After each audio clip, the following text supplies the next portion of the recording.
brought to you by Puneet Balan Group and Maharashtra Tourism.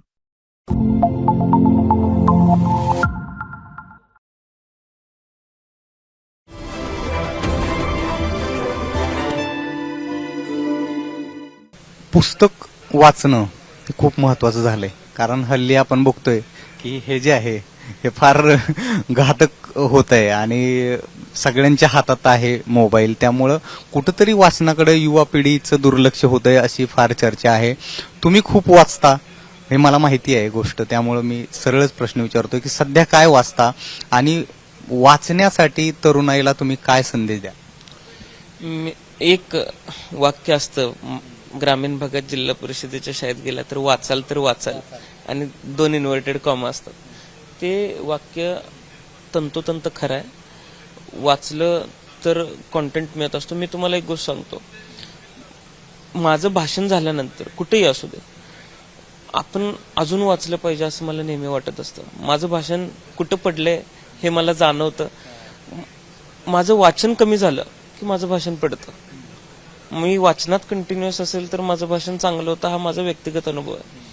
आणि सुदैवाने एक आवड अशी आहे, माझ्या घरी माझ्याबरोबर अनेक 2-3 लोक आहेत. माझा भाऊ आहे आणि अजून चुलत्यांना सुद्धा वाचायची काहीतरी वाचत असतात. ते माझ्या भावाबरोबर माझी स्पर्धा असते. मला नेहमी वाटतं तो पण काहीतरी मोठं घेऊन बसतो पुस्तक, मलाही वाटतं आपण वाचलं पाहिजे.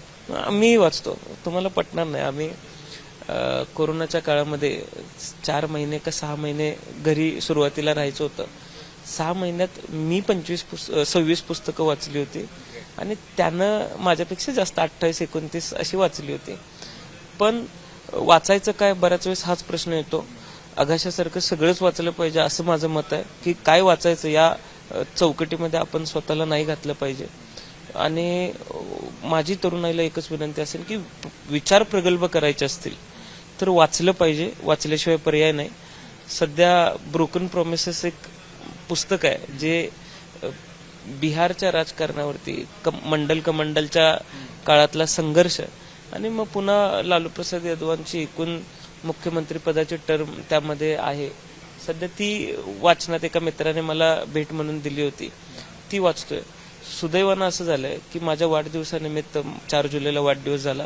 आम्ही बाकी काही कार्यक्रम न करता सैनिक सन्मान अभियान घेतला आणि सैनिक सन्मान अभियानच्या माध्यमातून प्रत्येक गावात सैनिक कल्याण निधीसाठी आम्ही निधी गोळा करतोय.